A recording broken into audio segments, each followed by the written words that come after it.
Said he's been listening to our discussions about e-cigarettes and so forth and how people are using e-cigarettes to give up smoking, and he's decided to bite the bullet. He's just received his vapor kit, which is sourced from the internet because you can't buy it around the town here. He's a 30-a-day smoker, and he's going to give it a go because of what he's heard on this station. I feel a bit of responsibility for you, Tim. I hope it goes well. But you know what? We need some proper information here.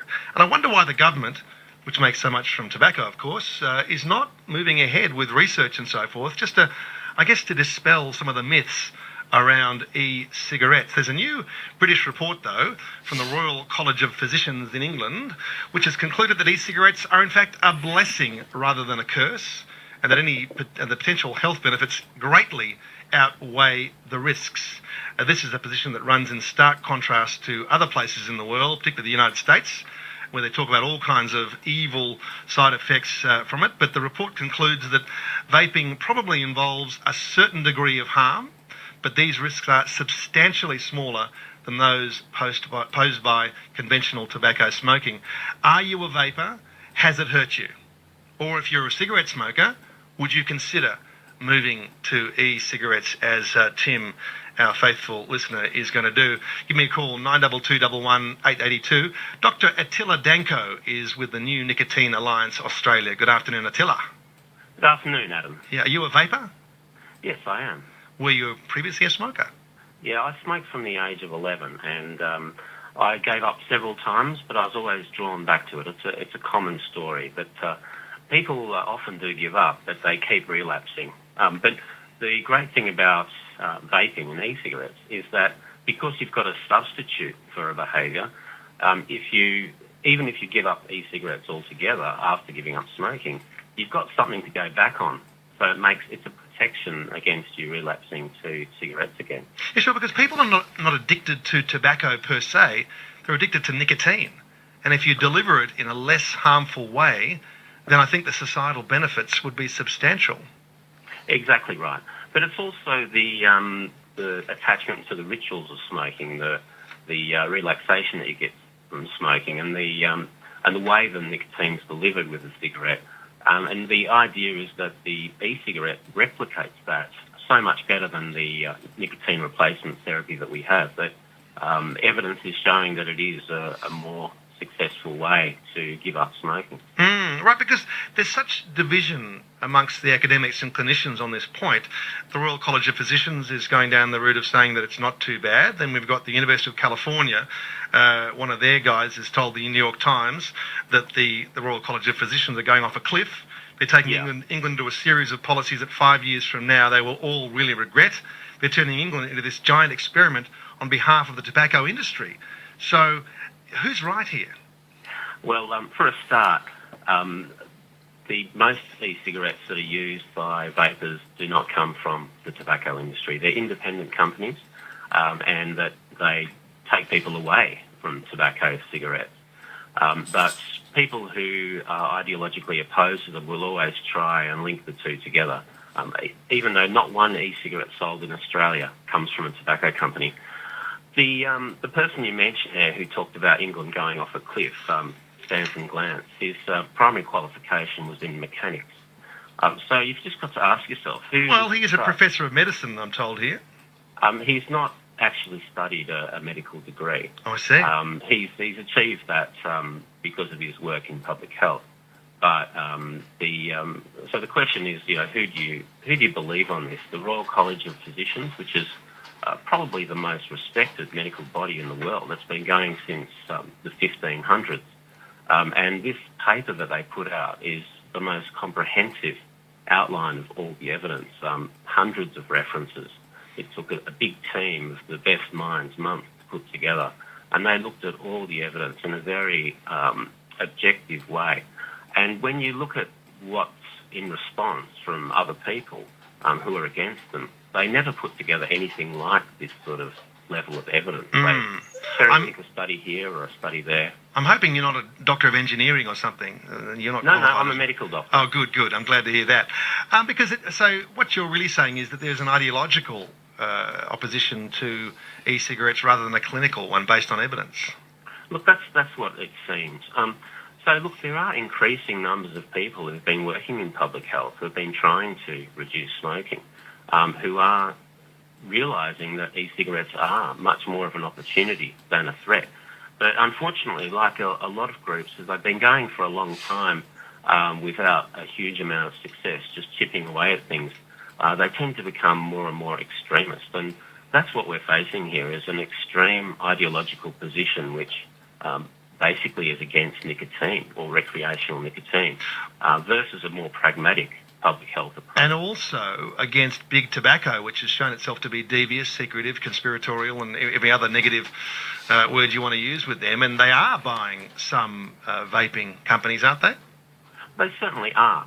I suppose if you look at, say, a company like Kodak, I mean, they were dominant in the photography industry for a long time. And then digital photography companies came along, and they saw it as a threat in the same way that tobacco companies see e-cigarettes as a threat. And of course, Kodak did bring out their own electronic photography mediums. But the fact is that they weren't quick enough to get into the new market, and they ultimately failed. And I think that we could be seeing the same thing here. Also, I wondered whether there's a market opportunity for some clever entrepreneurs within Australia to get the government to really move on this, and we could, create a good little industry.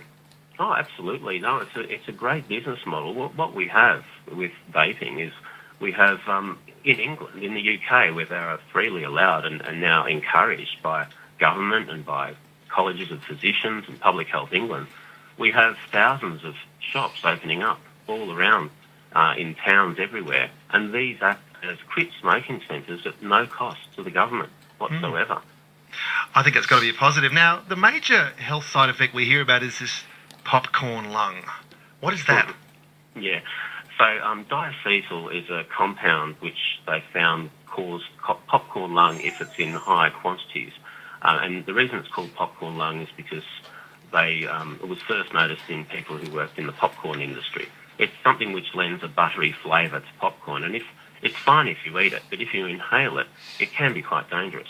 Now, what they've done here is that people have found that there is some diacetyl in some e-cigarette e-liquids that are used in e-cigarettes.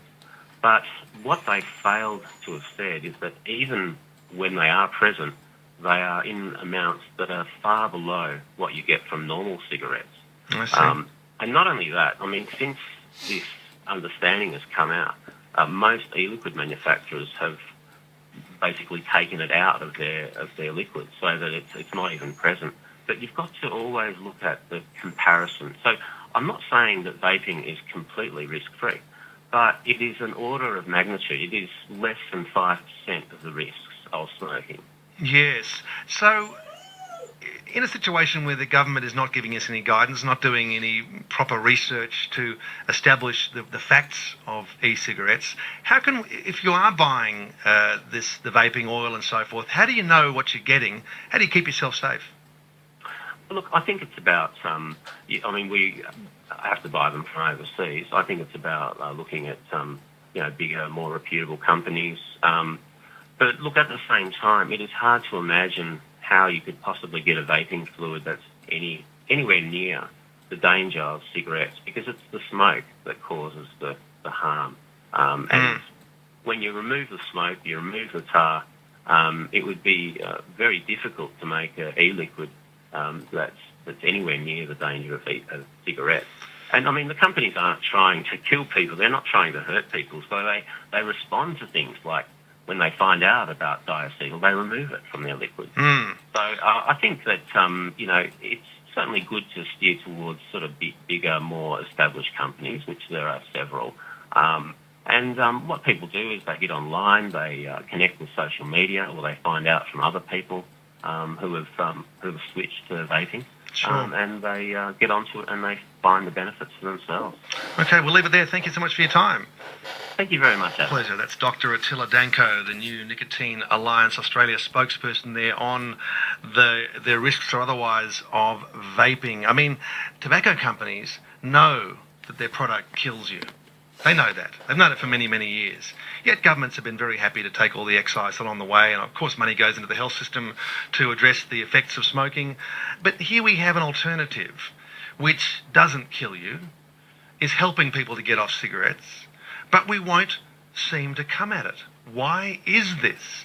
I mean, smokers, we know, you're going to die prematurely. You'll lose 3 months of life for every year you smoke over the age of 35. That's about a decade's worth of your life gone up in smoke. Wouldn't it be better to go to an alternative? It still gave you the nicotine, but didn't kill you so quick. Why won't government support this? Give me a call, 92211 882. Drive for John Hughes. Choose your dealer before you choose your car. Gary Adsett here from the morning program where car debate. I think it's a silly... At 3 o'clock, we're talking about e-cigarettes and how a new report from the Royal College of Physicians in the UK has found that vaping is about 95% less harmful than smoking. So why aren't we pushing this onto all smokers and adding years to their lives? Instead, the government's got their head in the sand. I was going to say somewhere else, but that'd be rude.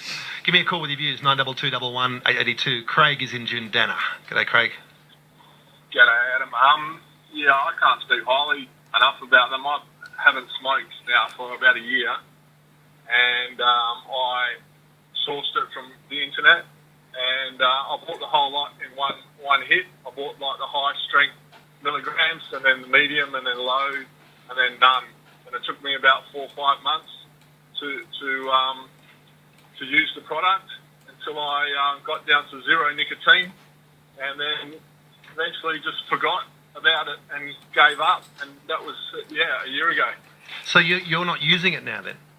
Nah, I finished with it. I used it to quit because I couldn't, like Garmin patches and all that stuff, they weren't working for me. And someone suggested to use this, and fantastic product. And you haven't got popcorn lung or something hideous like that? Nah. Good, good. Success. And this is the thing. They say that you're going to be 50% more likely to quit and stay off cigarettes with e-cigarettes rather than cold turkey and all that kind of stuff. So, Craig, you're living, breathing proof of it. Thanks for the call. Andre is in Noranda. Good afternoon. Oh, hi. Again about this cigarettes. I'm getting sick and tired to listen to this government. I mean, you can say that I can see some conspiracy, but you agree with me that the government needs the taxes from cigarettes and that they're collecting squillions out of it.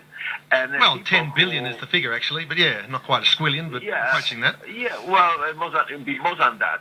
Yeah, and if you put on the top of that these people who happily against cigarettes, who work for that, I mean, they can see end of the line, basically, of the job if the people will start moving to this. I mean, they already ran out of organs with cigarettes affecting. They ran out of the body parts. So what they can say is they just now move to the e-cigarettes. I can see that's a simple preservation of the job on behalf of these people. Yeah, and the government needs the taxes. Combine those two together, they probably will fight to the bitter end to avoid this, to prevent these e-cigarettes coming on the market in Australia. I know it sounds perverse. I know it sounds perverse, Andre, but the government makes more money out of tobacco than big tobacco. I've said this before, and I still find it just vaguely amusing and rather ironic that, and so cigarettes are going to go up again and again and again while they're not promoting a very good alternative. Thanks for the call, Andre. Let's go to Jan in Wanneroo. Good afternoon. Say hello this afternoon. Very well, just to say that I quit using e-cigarettes. I tried patches and the little mint things. They didn't work, but e-cigarettes took about 10 weeks to quit. Yeah. And I haven't smoked for 12 months, so look. It's well done. My French, am I allowed to say bullshit on the Oh, you just did. It's just absolutely insane that we can't use them. It's just, I don't know, I just don't get it. It doesn't make anything. The other thing I don't get is Nicorettes, right? I've never met anybody, I could be wrong here, but the people I know who've used Nicorette chewing gum and so forth, they've never given up. And I wonder how you could have success with a product which eventually you stop using, you don't need it anymore. I think that's sort of contradictory in its terms. Whereas I think vaping seems to be a much more logical. You're edging down your nicotine till you don't need any at all. Maybe you go to the non-nicotine oils and so forth, and it seems to work. Anyway, well done, Jan. Let's go to Adam in Wattle Grove. Good afternoon. Good afternoon. I'm a non-smoker, but something that I've seen is people that use these electronic cigarettes think then they can puff anywhere. You know, where you have a smoke where you got to go outside, you know, away from non-smokers. But e-cigarettes, they can puff anywhere. And they still, I don't know, as from a non-smoker, they still have a bit of a, I don't know, like a smoke aroma, I suppose, or whatever. Well, yeah, I reckon, you know, you can always smell it. You know, you can There smell must be them while- some residue, surely, yeah, but it's not the Yeah. same as a big puff of cancer-causing passive smoke, though. That's for sure. No, it's not as bad, but I think that, you know, I think they've still got to catch up with the, let's say, the etiquette of when and how to use them. That's you know? true, but also, I mean, we don't really know the clinical effects of the passive vapor and all that kind of stuff, and I just think we need to do this research to be definitive, you know, in whether we should recommend them or not. Currently, we're just in an information void, which is not helping anybody. Thanks for the call, Adam. Les is in Bassendean, wants to talk about the cable car. G'day, Les. Yeah, hello, Adam. Yeah, I agree. It's a good idea, but not enough information. None. And it needs to go to